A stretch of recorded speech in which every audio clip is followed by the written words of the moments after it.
اعجاز زوار سے پوچھتا ہے کہ تم کام کیا کرتے ہو؟ تم اپنی ماں اور بہن کو تو بیوقوف بنا سکتے ہو لیکن مجھے نہیں۔ میں ایک پولیس والا رہا ہوں اور تمہارا باپ بھی ہوں۔ تم مجھے بتاؤ کہ تم کیا کام کرتے ہو؟ زوار اس بات کا جواب نہیں دیتا اور کہتا ہے کہ گاڑی کا وقت ہو گیا ہے، چلتے ہیں اس سے پہلے کہ رش نہ ہو جائے۔ ادھر پارس اپنے ڈیڈ سے پوچھتی ہے کہ ڈیڈ، سب کچھ ٹھیک تو ہے نا؟ کل رات آپ بہت غصے میں تھے۔ اس کا ڈیڈ اسے کہتا ہے کہ ہاں سب ٹھیک ہے، اور کہتا ہے کہ پارس تمہیں ماروک کے پاس جانا ہوگا، US۔ جسے سن کر پارس حیران ہو جاتی ہے اور کہتی ہے مگر کیوں ڈیڈ؟ بیزار شاہ کہتا ہے اگر تمہیں میری کی گئی بات کی ذرا سی بھی اہمیت ہے تو تم کوئی سوال نہیں کرو گی، بس جاؤ گی۔ پارس بیزار شاہ سے کہتی ہے کیا ہوا ہے ڈیڈ، کوئی بات ہوئی ہے کیا؟ بیزار شاہ کہتا ہے کہ کہا نا کوئی سوال نہیں، جو کہا ہے وہ کرو۔ تھوڑی دیر بعد شاہین آ کر بیزار شاہ سے پوچھتی ہے کہ بھائی کیا ہوا، آپ اتنے غصے میں کیوں ہیں؟ بیزار شاہ کہتا ہے کہ وہاب کی جرت تو دیکھو، مجھ سے میری بیٹی کا ہاتھ مانگا ہے اس نے۔ شاہین کہتی ہے واٹ؟ اس کی اتنی جرت کہ اس نے ہماری پارس کے بارے میں ایسی بات سوچی، اور کہتی ہے کہ بھائی جان آپ نے اس کی زبان کیوں نہیں کھینچی؟ بیزار شاہ کہتا ہے کھینچوں گا، میں صرف اس کی زبان ہی نہیں اس کی روح بھی حلق سے کھینچوں گا۔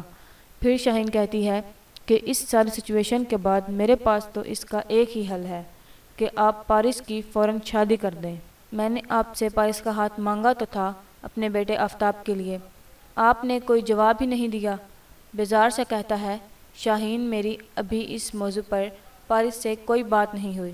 شاہین کہتی ہے تو اس میں اتنی کون سی بڑی بات ہے، ابھی بلا کر پوچھ لیتے ہیں، اور ویسے بھی پارس کا کزن ہے آفتاب، آفتاب سے بڑھ کر اس کی حفاظت کوئی نہیں کر سکتا۔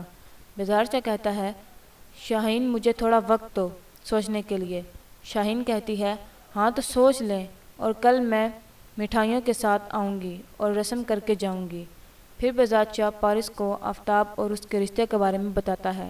پارس کہتی ہے کہ آپ نے ہاں کر دی مجھ سے پوچھے بغیر؟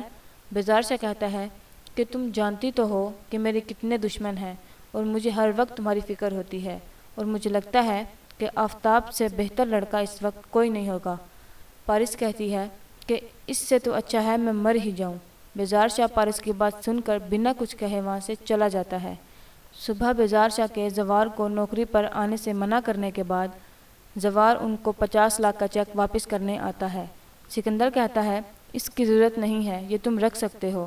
زوار کہتا ہے کہ میں نے ساری زندگی حلال کھایا ہے، جب پولیس میں تھا تب بھی اپنی تنخواہ کے علاوہ 1 روپیہ بھی ایکسٹرا نہیں لیا میں نے، جب نوکری نہیں ہے تو یہ بھی نہیں رکھوں گا میں۔ سکندر کہتا ہے کہ بیزار صاحب چاہ رہے تھے کہ تم ان کے آفس کا کام سنبھالو۔ زوار بیزار شاہ سے کہتا ہے کہ سر میں ایک ویپن چلانے والا اور مار داڑ کرنے والا آدمی ہوں، آفس کے کام میں کیا جانوں۔ اتنا کہہ کر وہ وہاں سے چلا جاتا ہے۔ ادھر شاہین تحفے اور مٹھائیاں لے کر بیزار شاہ کے گھر آتی ہے۔ بیزار شاہ شاہین سے کہتا ہے اس سب کی کیا ضرورت تھی، ابھی تو ہماری صرف بات ہی ہوئی ہے۔ ندیم کہتا ہے کہ میں نے تو اس سے کہا تھا کہ بات پھیلانے کی ضرورت نہیں ہے، ایسے تو وہاب درانی بھی الرٹ ہو جائے گا۔